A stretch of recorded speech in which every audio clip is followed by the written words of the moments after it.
The blood pattern told a story investigators would never forget. An 84-year-old woman, on her knees, face inches from the ground, coughing up blood mixed with air from her lungs, still conscious, still breathing, still fighting for her life. And then, in an instant, the trail vanished. No footsteps leading away, no drops extending down the path, just silence. Because Nancy Guthrie didn't walk away from that spot. She was carried, lifted from the last place she would ever be seen. And whoever took her made one critical mistake. They left behind a forensic signature so precise, so detailed, that it captured the exact moment control was lost.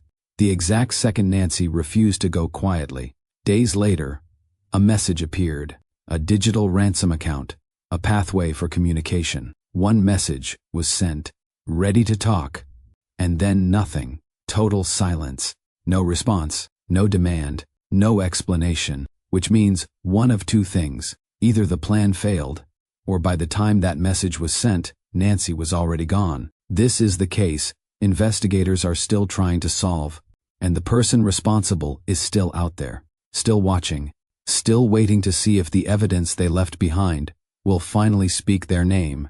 Before we go further, if cases like this matter to you, if you believe in the power of evidence and the pursuit of truth, do me a favor, hit that like button and subscribe to True Crime Files. We bring you deep investigations grounded in facts, not speculation. Now, let's walk through what really happened on that porch. Nancy Guthrie was 84 years old when she disappeared. It happened in the middle of the night, inside her own home, a place that should have been the safest location in her world.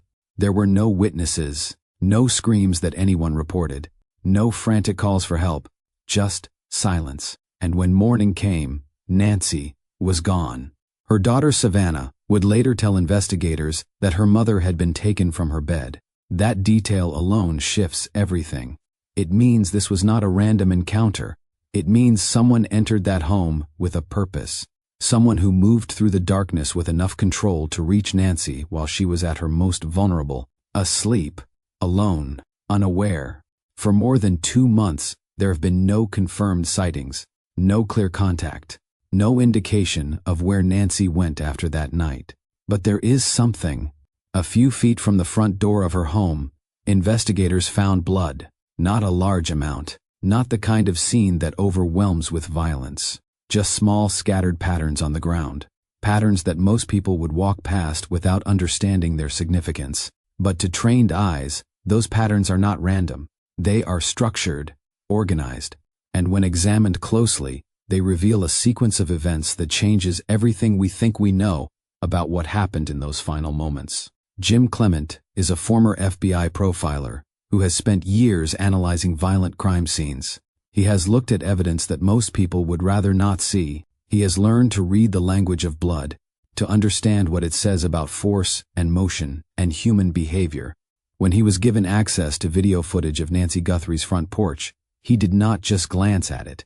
He went through it, frame by frame. He isolated images. He studied the shape of every droplet. And what he found was not a chaotic mess. It was a timeline, a record of specific actions happening in a specific order, a story that blood cannot lie about. The first thing that stood out was the presence of 2 distinct clusters of blood spatter. They were close to each other, positioned in a way that suggested they happened almost back to back, not separated by minutes or even long seconds. This was rapid, a series of events unfolding in a compressed window of time. Within those clusters, there were different types of droplets. Some were larger, rounder, heavier. Those are the kind that fall when gravity is the primary force acting on them. They indicate passive bleeding, blood dripping from a wound without much additional movement. But there were also smaller droplets, finer, more scattered, and those tell a different story. When blood breaks apart into smaller particles, it means force was involved. It means the blood was not just falling, it was being propelled outward. In forensic terms, this is called medium velocity spatter. It happens when something disrupts the blood before it lands. A cough, a sneeze, an impact. And in Nancy's case, the evidence points clearly to one conclusion. She was coughing up blood. That is not passive. That is active. It means she was conscious. It means she was breathing. It means her body was reacting to trauma in real time. And it means that in that moment, Nancy Guthrie was still alive. But there was more. Some of the blood droplets were not solid. They had a hollow appearance, like rings rather than filled circles. To someone unfamiliar with forensic analysis, that might seem like a minor detail, but it is actually critical. Those rings are caused by air bubbles. When blood mixes with air, as it does when someone coughs, it can form bubbles. And when those bubbles hit a surface, they burst. What remains is the outline, the ring, the proof that the blood did not just leak out. It was forced out through the respiratory system. This was not a cut. This was not a simple wound. This was internal bleeding being expelled through the act of coughing. And that changes the entire understanding of what Nancy was experiencing in that moment. The position of the blood matters just as much as the type. Based on the angle and distribution of the droplets, experts believe that Nancy's face was very close to the ground when the blood was deposited. Not standing, not walking. Close, within a foot of the surface. That kind of positioning suggests she was either on her knees or hunched over completely. It is even possible she had been forced down by the impact of an injury or by the actions of the person confronting her. Either way, the blood pattern makes it clear. Nancy was low to the ground. Her face was angled almost straight down, and in that vulnerable position, she coughed. Blood came out. It hit the porch, and the pattern it created became a permanent record of that exact second. If you are still with me, I want to take a moment to say this. Stories like Nancy's do not get solved by silence. They get solved by attention, by people who care enough to follow the facts and demand answers. If this case matters to you, subscribe to True Crime Files. Hit that notification bell, because we are not done digging. Now let's talk about what happened next. Nearby the blood spatter, investigators noticed something else. Smear patterns. These are marks that occur when blood that has already landed on a surface is disturbed. Something came into contact with it after it was there. A foot, a hand, part of Nancy's body shifting position. Whatever it was, it moved through the blood and altered its appearance. Smears do not just show contact. They show timing. They tell you that the scene was not static. There was movement after the initial event, and that movement is part of the sequence. It tells investigators that Nancy did not simply fall and remain still. There was action, there was struggle, there was a response. When you take all of these elements together, the droplets, the bubbles, the positioning, the smears, a picture starts to form, not a complete image, not one that answers every question, but a framework, a sequence that outlines what happened in those critical seconds. Nancy was brought toward the front door. At some point, control was broken. There was resistance. A physical confrontation occurred. Nancy was struck. The injury caused her to bleed. She went down. She was close to the ground, on her knees or hunched forward. She coughed. Blood came out mixed with air from her lungs. It landed on the porch in a pattern that forensic science can now decode. And then, just as suddenly as it began, the blood trail stops. That is one of the most important details in the entire case. There is no continuation, no line of droplets leading away from the porch, no indication that Nancy got up and walked under her own power, no sign that she moved beyond that point while still bleeding. In forensic analysis, absence can be just as telling as presence.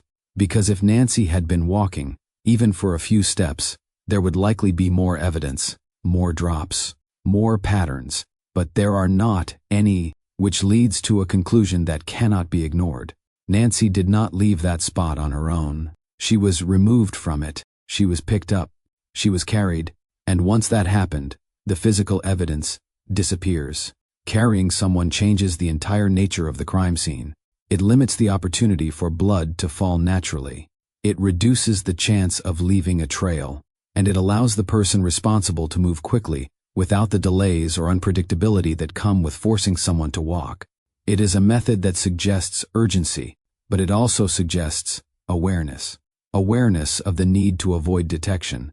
awareness of how quickly things could go wrong if the situation continued in that open space. And it raises a critical question. What happened to Nancy after she was taken from that porch? Where was she brought? And more importantly, is she still alive? To understand the answer, you have to understand the person who did this. Because no matter how detailed the physical evidence is, it can only take you so far on its own. At some point, you have to start thinking about the human being behind it. What kind of person plans something like this? What drives them? And what are they doing now, knowing that every detail of this case is being discussed in public?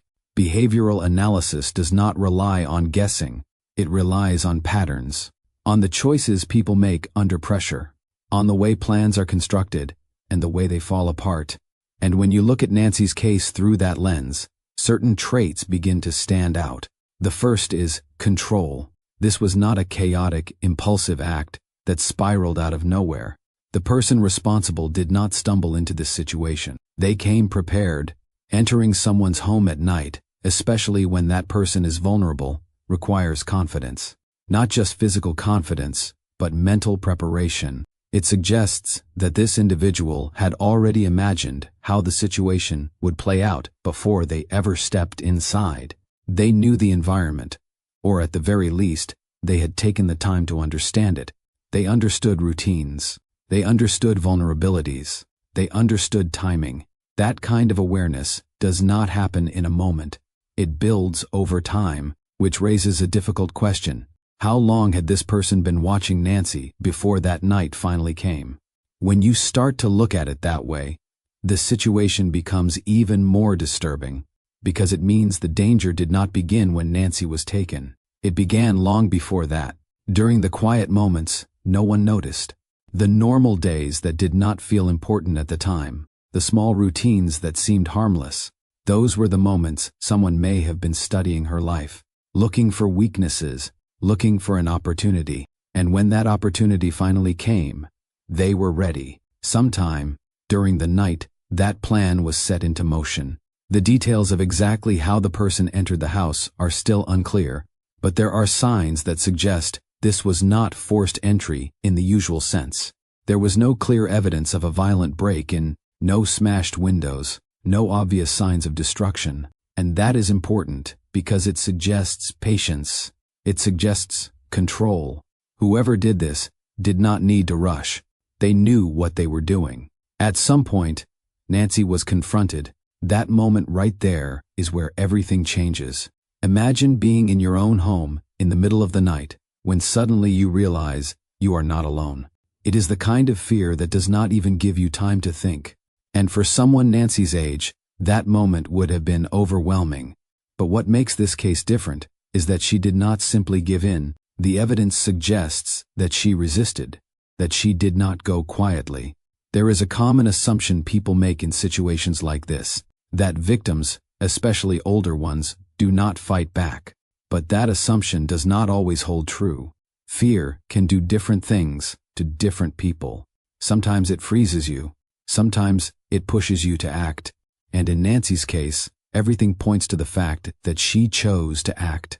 She may not have had the strength of someone younger, but she had something just as powerful. The instinct to survive. That instinct likely kicked in the moment she realized what was happening.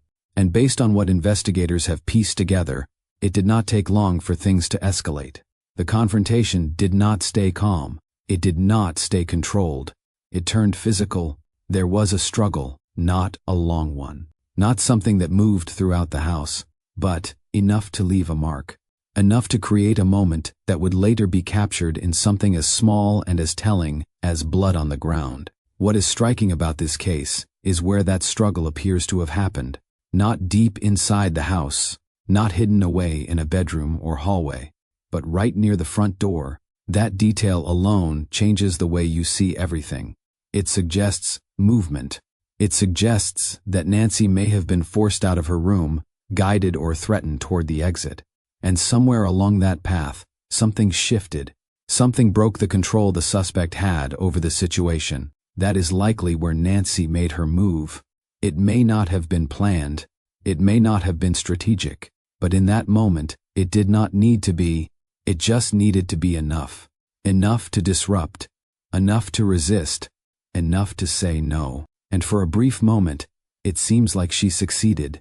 Because that is where the physical evidence begins to tell a different story. One where the suspect is no longer fully in control, and where Nancy is no longer just a passive victim.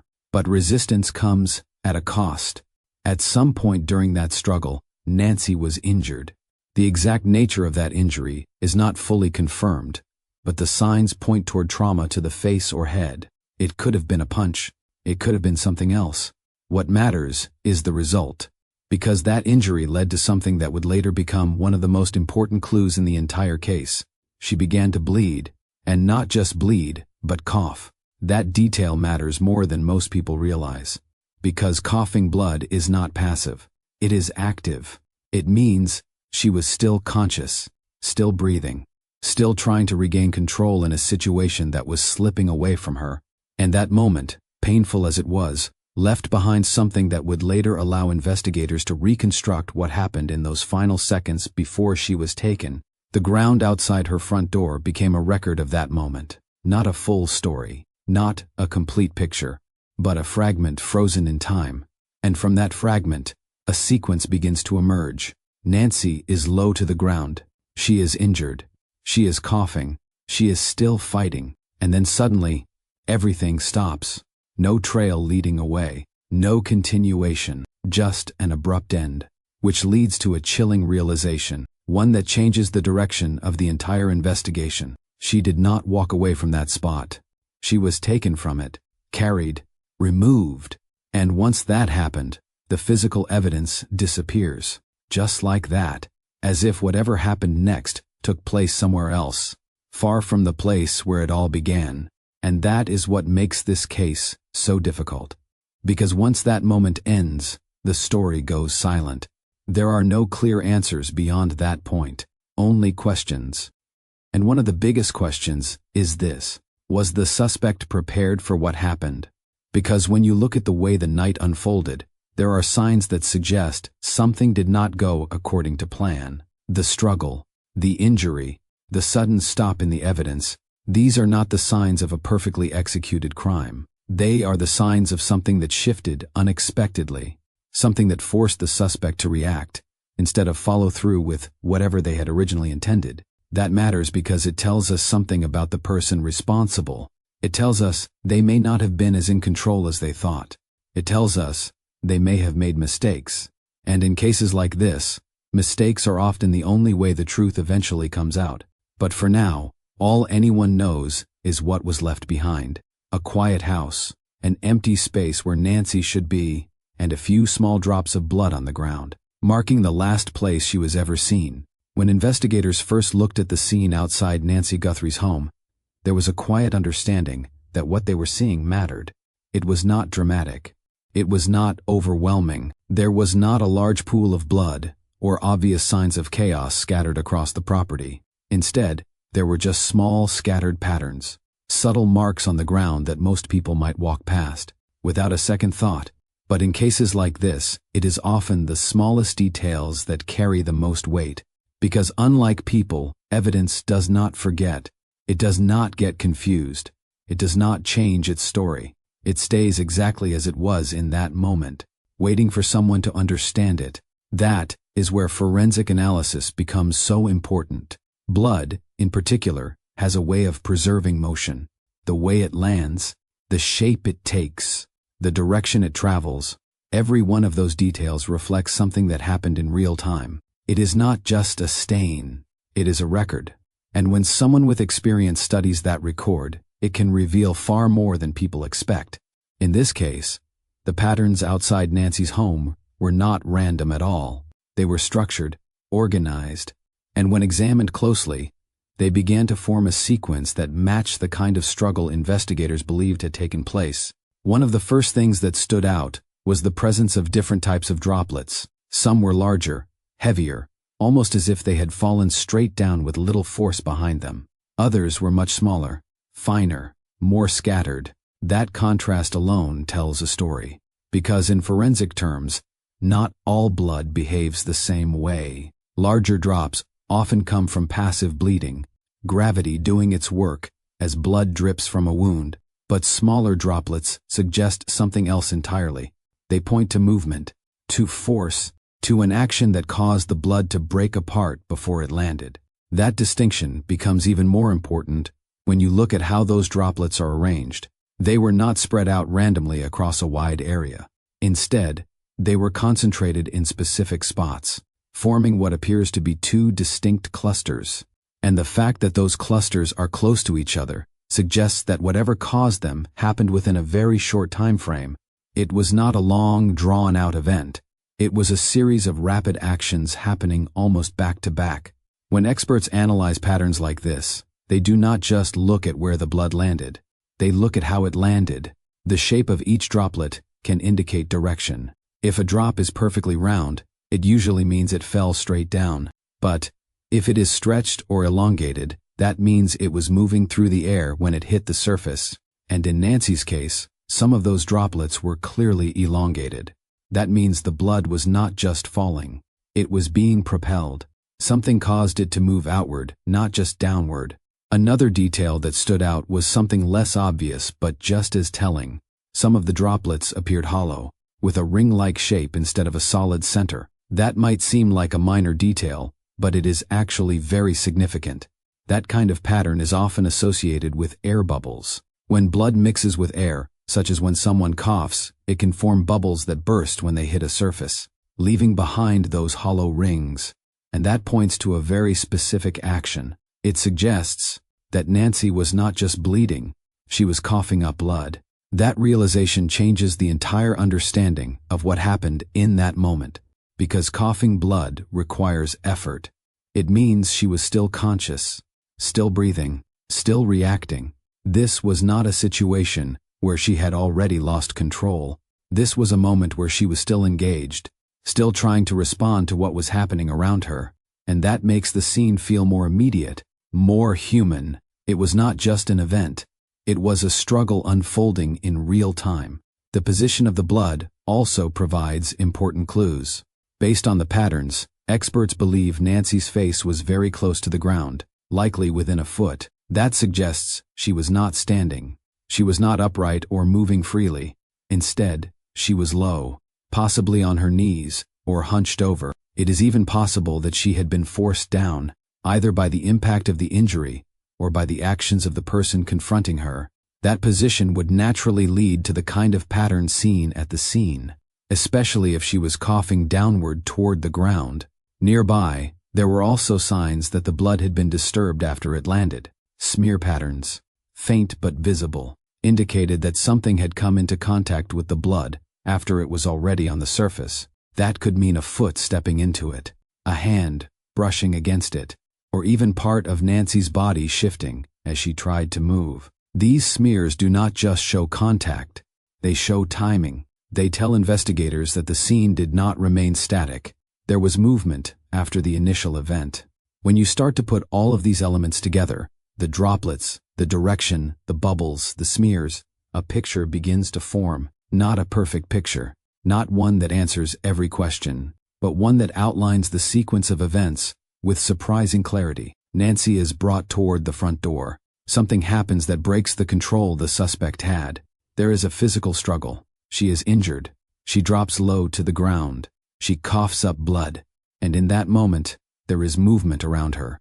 Contact that disturbs the blood already on the surface. Then just as quickly as it begins, it ends. That is one of the most important parts of the entire scene, the absence of continuation. There is no trail leading away from those patterns. No series of drops extending down the walkway. Nothing to suggest that Nancy got up and moved under her own power.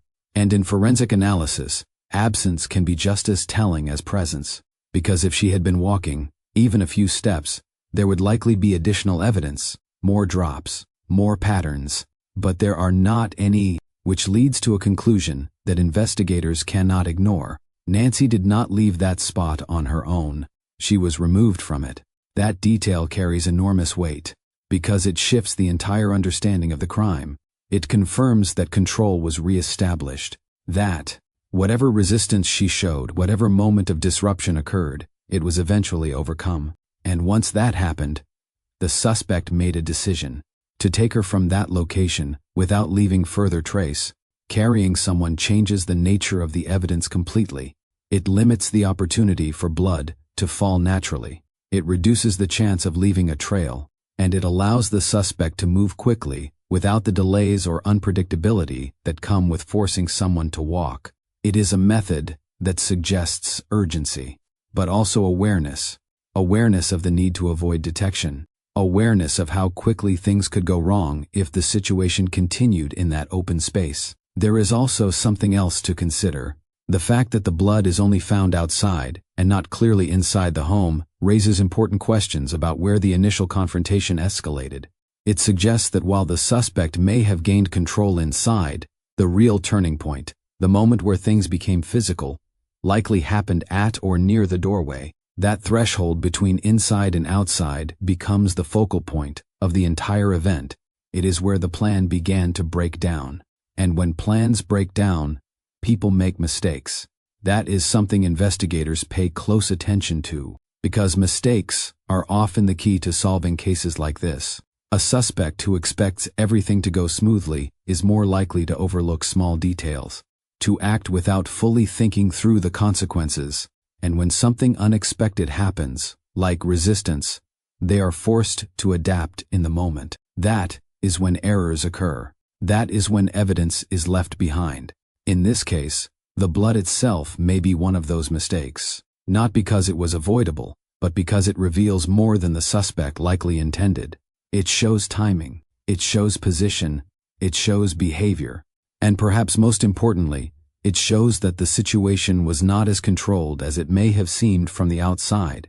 But even with all of this information, there are still gaps, moments that cannot be fully explained, details that remain just out of reach. That is the nature of cases like this. Evidence can tell a story, but it does not always tell the whole story. There are always pieces missing, things that only the people involved truly know. And that is what makes this so difficult. Because while the blood reveals what happened in those final seconds on the porch, it does not reveal what happened next, where she was taken, what the suspect intended to do, whether the original plan was followed through or abandoned. All of that remains unknown. But what is clear, what cannot be ignored, is that those few drops of blood changed everything. They turned a disappearance into a struggle. They transformed a quiet night into a violent moment. And they provided investigators with a starting point, a place to begin asking the right questions, questions that go beyond the physical evidence, questions about the person who did this. Because if the blood tells us what happened, the next step is understanding why. By the time investigators begin to understand what happened physically on that porch, the focus naturally shifts to something far less visible but just as important, the person behind it. Because no matter how detailed the evidence is, it can only take you so far on its own. At some point, you have to start thinking about the human being responsible for it. What kind of person plans something like this? What drives them? And more importantly, what are they doing now, knowing that the entire case is unfolding in public? In cases like this, behavior often speaks just as loudly as physical evidence. Patterns begin to emerge, not just in what the suspect did, but in how they did it. The timing, the choices, the risks they were willing to take. None of those things are random. They all point to a mindset. And when you step back and look at the full picture, certain traits start to stand out. The first is control. This was not a chaotic, impulsive act that spiraled out of nowhere. The person responsible did not stumble into this situation. They came prepared. They knew the environment, or at the very least, they had taken the time to understand it. Entering someone's home at night, especially when that person is vulnerable, requires a level of confidence, not just physical confidence, but mental preparation. It suggests that this person had already imagined how the situation would play out before they ever stepped inside. But there is another side to that, because while the plan may have been deliberate, it was not flawless. The struggle on the porch proves that something did not go as expected. And when that happens, the true nature of a person often reveals itself.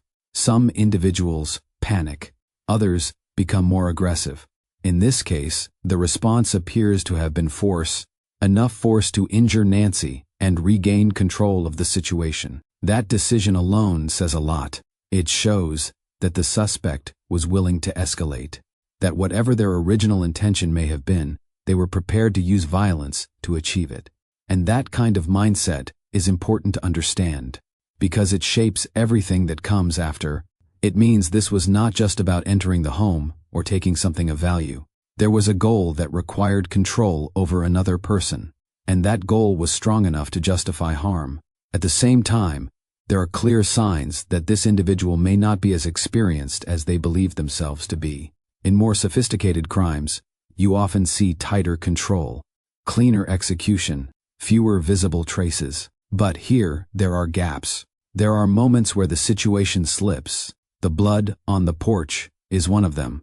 It suggests that the suspect did not fully anticipate resistance, or at least did not plan effectively for it. And that kind of oversight can be telling. It points to someone who may have thought through parts of the plan, but not all of it. Someone who believed they could manage the situation, but did not fully account for how unpredictable another person can be, especially when their survival is on the line. That does not make the crime any less serious, but it does suggest a certain level of inexperience, or at least overconfidence. Another important factor is the decision to take Nancy from the home. That is not a small step.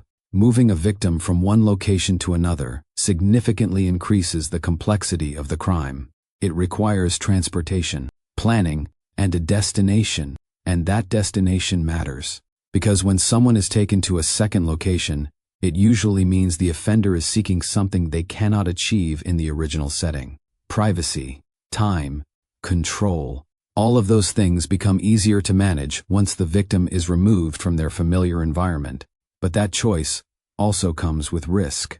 The more steps involved, the more opportunities there are for things to go wrong. And in this case, there are signs that something may have gone wrong sooner than expected. The struggle, the injury, the abrupt end of the blood trail, these are not the markers of a smooth transition. They are signs of a situation that became more complicated than the suspect intended. Then there is the question of motive. What would drive someone to target an 84-year-old woman in her own home? On the surface, it does not make sense to many people. But when you start to break it down, certain possibilities begin to take shape. One of the most obvious is financial motivation. If the suspect believed that Nancy or her family had access to money, that alone could be enough to justify the risk in their mind, especially if they believed they could control the situation long enough to make a demand. There are elements in the case that support that idea. The appearance of communication shortly after the disappearance suggests that money may have been part of the plan. The use of a digital method like cryptocurrency indicates at least some awareness of how to avoid direct confrontation during an exchange. It is a method that removes the need for a face-to-face meeting, which is often the most dangerous part of a ransom scenario for the offender. But even that part of the plan did not unfold the way it was expected to. There was an attempt to initiate contact, a signal that communication was possible, and then nothing, no response, no follow-up.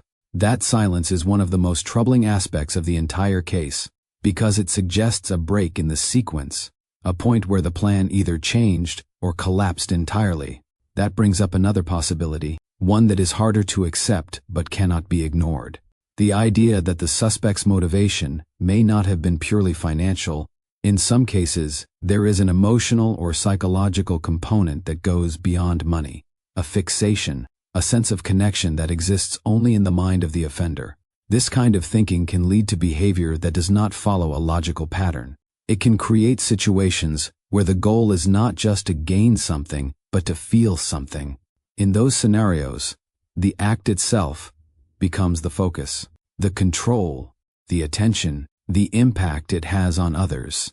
And when that kind of mindset is involved, the outcome can become unpredictable. Because the original plan may not have been about a clear end result. It may have been about the experience of carrying it out. Regardless of the exact motive, one thing becomes clear. The person responsible is not disconnected from what is happening now. Crimes like this do not just end when the act is over. They continue in a different way, through media coverage, through public attention, through the ongoing investigation. and the person behind it all is likely paying very close attention to every detail that emerges. That is a pattern seen time and time again. Offenders follow their own cases. They watch the news. They read updates. They listen for anything that might indicate how close investigators are getting. It becomes a way for them to measure risk, to adjust their behavior, to decide what to do next. In the early stages after a crime, that attention can be intense. Every development feels personal. Every detail carries weight. But as time passes, something else begins to set in. Pressure. The longer a case remains unsolved, the more uncertainty builds. And for someone who knows what really happened, that uncertainty can become difficult to manage. It can lead to changes in behavior, subtle at first, maybe distancing themselves from certain people, avoiding conversations about the case, becoming more cautious in daily routines. In some cases, it can go further, changing appearance, getting rid of items connected to the event, even leaving the area for a period of time to create distance. These actions are not random. They're responses to fear. Not fear of the act itself, but fear of being discovered. And that fear can grow over time, especially if the person believes they made mistakes, because deep down they know that no plan is perfect. And the more they think about what happened, the more they start to question whether they left something behind, something that could lead back to them. That is where cases like this often take a turn, not always quickly, not always in obvious ways, but slowly, through small details that begin to connect, a piece of evidence, a tip from someone who noticed a change, a pattern that starts to make sense when viewed from a different angle. And when that happens, the focus narrows, the wide field of possibilities begins to shrink, and the person who once felt in control starts to realize they may not be as far removed from the truth as they thought. In most cases involving abduction, there is a moment when everything becomes clear. A demand is made, a voice is heard, a line of communication is established that confirms one simple critical fact. The person responsible is still engaged, still following through with whatever plan they set in motion. That moment is often the turning point, where uncertainty begins to shift into direction. Investigators know what they are dealing with. Families know what is being asked of them, and the case moves forward with a sense of purpose. But in Nancy Guthrie's case, that moment did not arrive the way anyone expected. Instead, what came was something incomplete, something that looked like communication, but did not behave like it. A signal without a voice, a message without a response, and that difference, small as it may seem, ended up raising more questions than it answered. Days after Nancy disappeared, attention began to focus on a development that suggested the possibility of contact. A digital account was discovered, connected to a request for money. It was not delivered in the traditional way. No handwritten note left behind. No direct phone call demanding payment. Instead, it appeared in a form that reflects how crime has evolved over time. A cryptocurrency wallet. A modern tool often used because it offers a level of distance between sender and receiver. At first glance, it seemed to fit the pattern of a financially motivated crime. The logic was straightforward. Someone takes a victim, they demand money, and they provide a method for payment that minimizes their risk of being identified. It is a structure that has been seen before, adapted to newer technology, but rooted in familiar intent, and for a brief moment, it appeared that this case might follow that path. A message was sent into that account, a simple one, a clear attempt to open communication. It read, "They were ready to talk." That message carried weight. It was not just a response. It was an opportunity, a chance to establish a connection, to confirm whether the person responsible was still active, still willing to engage. In situations like this, even the smallest reply can provide critical information. It can confirm whether the victim is alive. It can reveal something about the suspect's mindset. It can move the case forward. But in this instance, there was nothing, no reply, no follow-up, no sign that the message had even been acknowledged. And that silence did not just pause the investigation, it changed its direction. Because, in cases where money is the primary motive, communication is everything. The entire plan depends on it. Without communication, there is no negotiation, no exchange, no reason for the suspect to continue holding the victim. The absence of a response, especially after an attempt to engage, suggests that something disrupted the process, something significant. One possibility is that the suspect lost confidence, that they saw the attention surrounding the case, the media coverage, the growing involvement of law enforcement, and decided the risk was too high, that they stepped back, choosing to abandon the plan rather than follow through with it. It is a scenario that has happened before, where fear outweighs intention, and the offender withdraws to avoid exposure. But there is another possibility, one that is harder to ignore, the idea that by the time that message was sent, the situation had already changed, that the suspect no longer had what they initially took, and if that is true, then the silence takes on a different meaning entirely. It stops being hesitation and starts becoming final. That is the part of this case that continues to weigh heavily on everyone involved. Because while the evidence on the porch tells the story of a struggle, and the attempted communication suggests a plan involving money, the lack of follow-through leaves a gap that is difficult to fill. It creates a space where assumptions begin to form, but without confirmation, they remain just that, unanswered questions. Why initiate contact at all, if there was no intention to continue it? Why create a pathway for communication only to ignore it when it is used? Was it a calculated move, or a reaction to something that had already gone wrong? These are the kinds of questions that do not just sit with investigators. They stay with the family, because for them, every development carries emotional weight. Every possibility, no matter how uncertain, becomes something they have to consider. And in a situation like this, uncertainty can be more difficult than the truth, because the truth, no matter how painful, provides clarity. Uncertainty does not. For investigators, the lack of communication forces a shift in strategy. Instead of building a case around negotiation or exchange, the focus turns back to the suspect, their behavior, their actions before and after the crime, their connection, if any, to the victim or her family. It becomes less about waiting for contact and more about identifying patterns that could lead to a breakthrough. One of the key things they look for in situations like this is inconsistency. People who commit crimes, especially those who believe they have planned carefully, often reveal themselves through small deviations, a change in routine, a sudden decision that does not fit their normal behavior. These are not always obvious at first, but over time, they begin to stand out.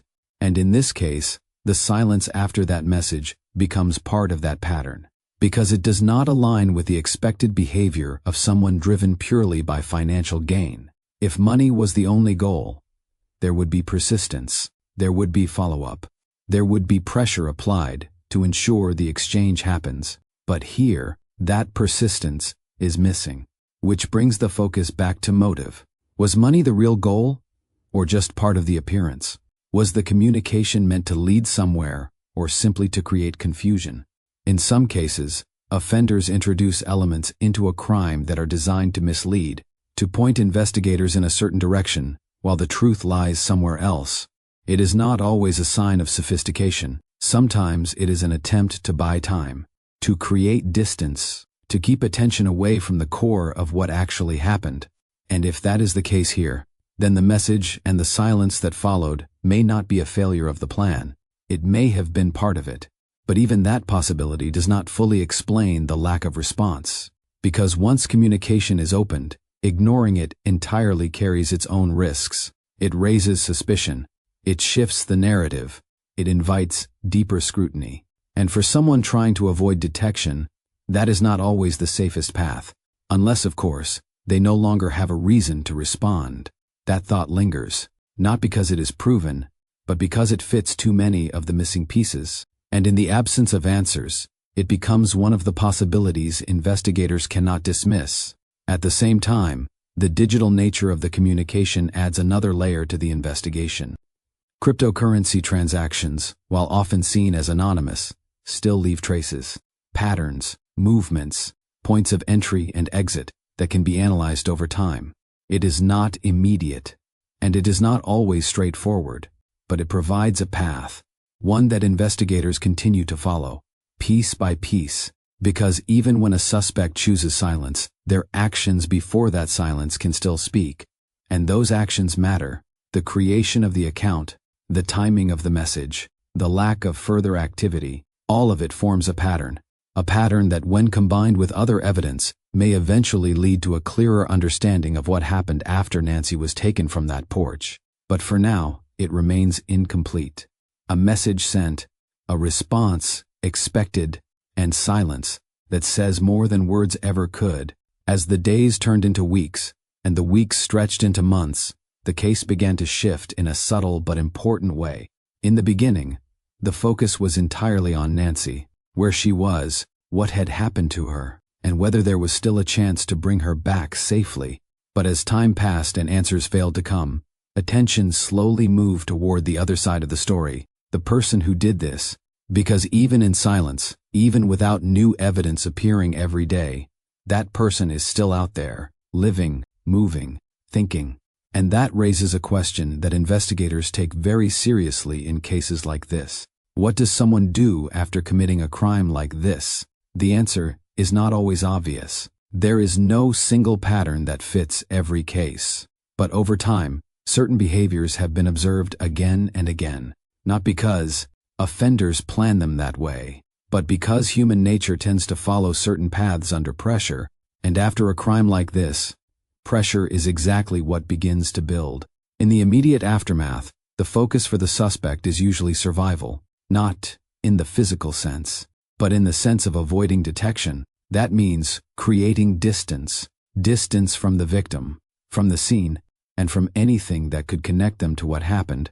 It can be as simple as changing routines, or as significant as leaving the area altogether. Sometimes it involves getting rid of items that might carry evidence, clothing, tools, even vehicles.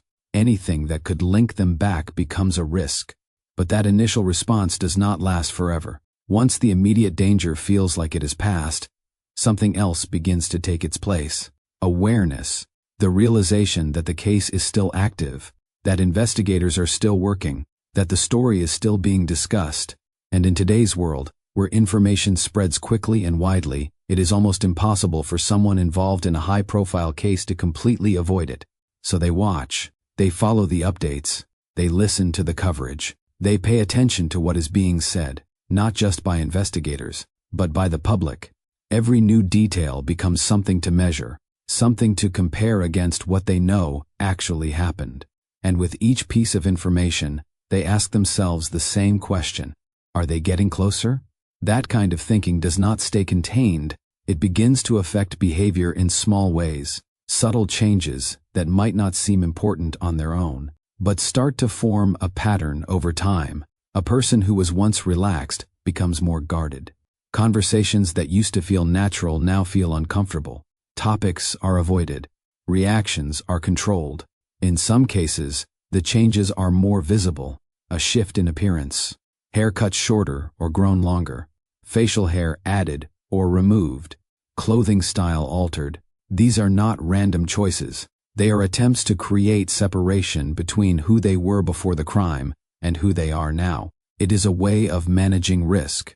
Even if that risk has not fully materialized yet, there is also the possibility of physical distance, leaving town for a while, visiting relatives, taking a sudden trip that does not quite fit the usual routine. These actions can serve multiple purposes. They create an alibi, they reduce the chance of being associated with the immediate area, and they provide a sense of control in a situation where control may be slipping away. But no matter how much distance is created, one thing is difficult to escape: the mind. Because while physical evidence can be hidden or removed, the memory of what happened cannot. It stays, and over time, it begins to surface in different ways.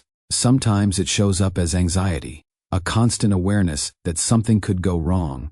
Other times, it appears as overconfidence, the belief that the crime was carried out successfully, that no one will ever connect the dots. In many cases, it is a mix of both: confidence on the outside, uncertainty underneath. And that uncertainty can grow, especially if the suspect knows that things did not go exactly as planned. The struggle on the porch, The injury, the sudden need to adapt, those moments matter because they represent points where mistakes could have been made. And even if the suspect does not know exactly what those mistakes are, the possibility alone is enough to create tension.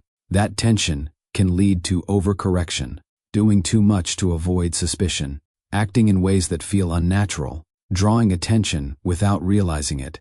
It is one of the reasons investigators often rely on behavioral patterns, not just physical evidence, because people under pressure do not always act the way they think they do. Another factor to consider is communication, not direct communication with investigators, but indirect interaction with the case itself. Some offenders feel the need to insert themselves into the narrative, not in an obvious way, but through small actions, following discussions online, sharing opinions, asking questions that seem casual, but are actually probing for information. It is not always about control.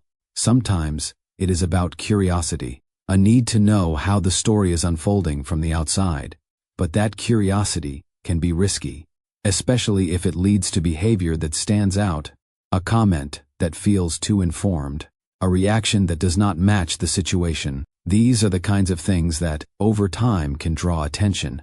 And then there is the possibility of connection. Not all offenders are strangers in the purest sense. Some have had some level of contact with the victim, even if it was brief or indirect.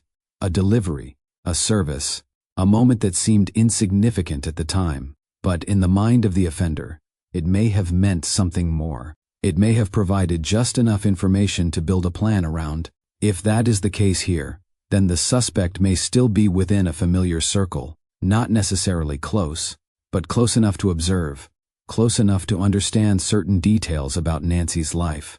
And if that is true, it means they may also be close enough to see the impact of what happened.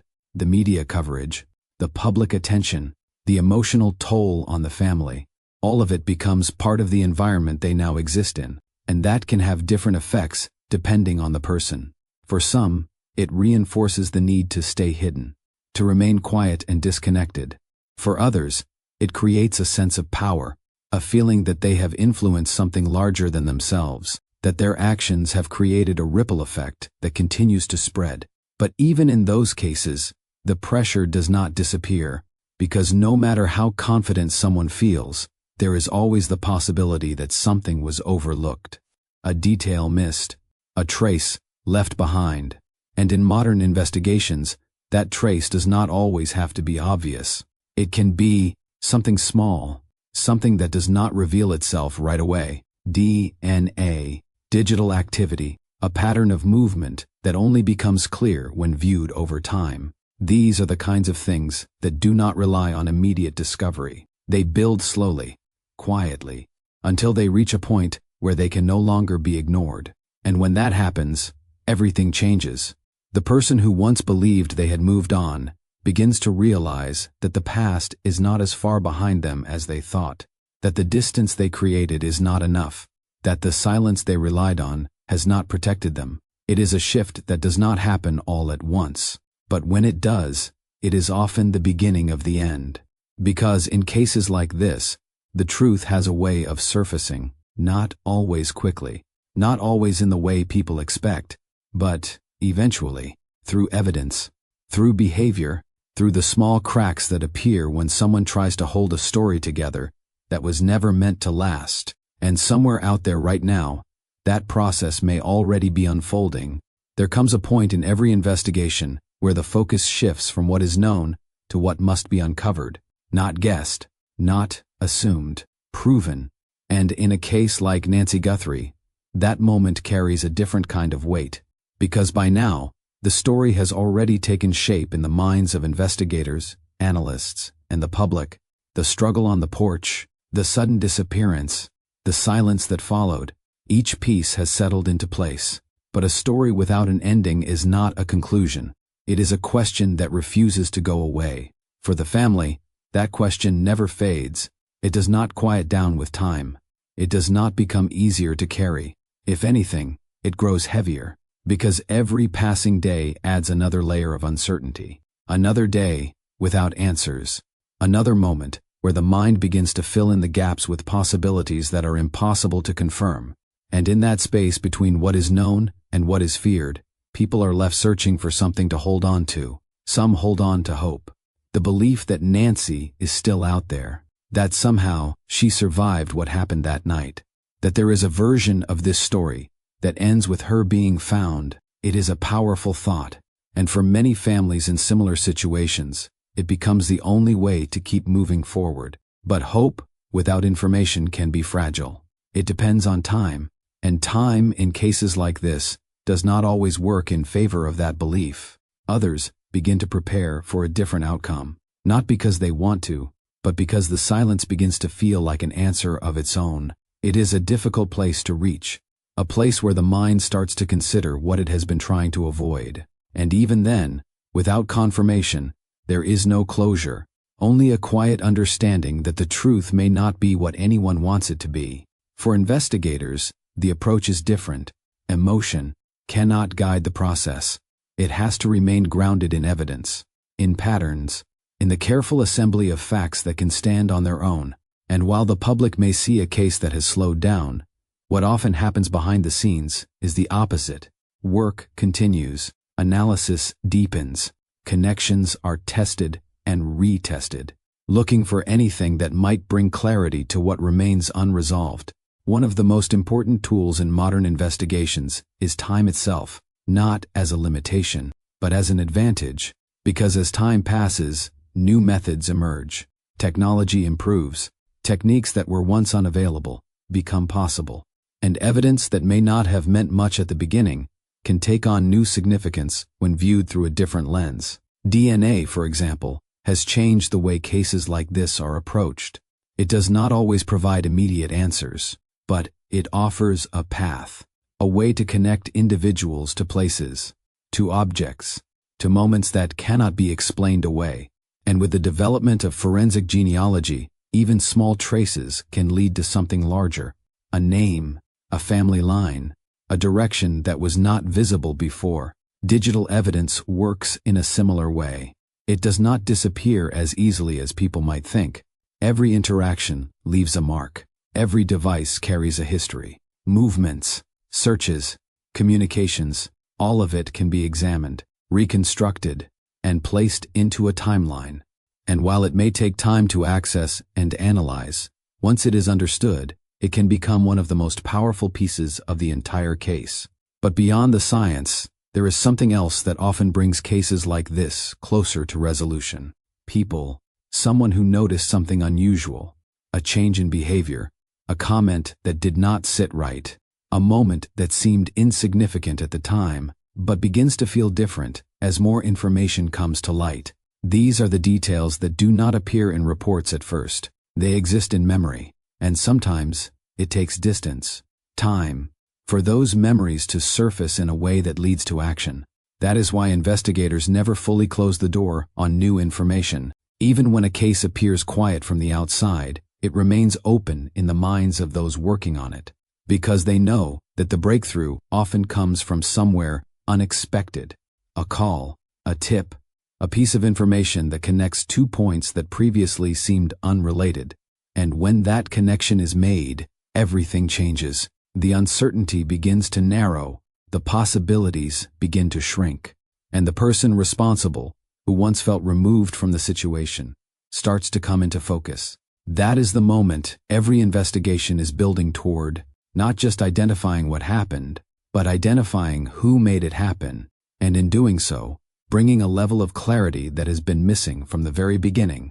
Because, in the end, cases like this are not just about events, they are about accountability, about making sure that the truth is not buried under silence or lost in time, about ensuring that what happened on that porch is understood fully, without gaps, without assumptions, and that matters, not just for the case, but for the people affected by it, for Nancy, for her family, for everyone who has followed this story trying to make sense of something that does not feel like it should have happened.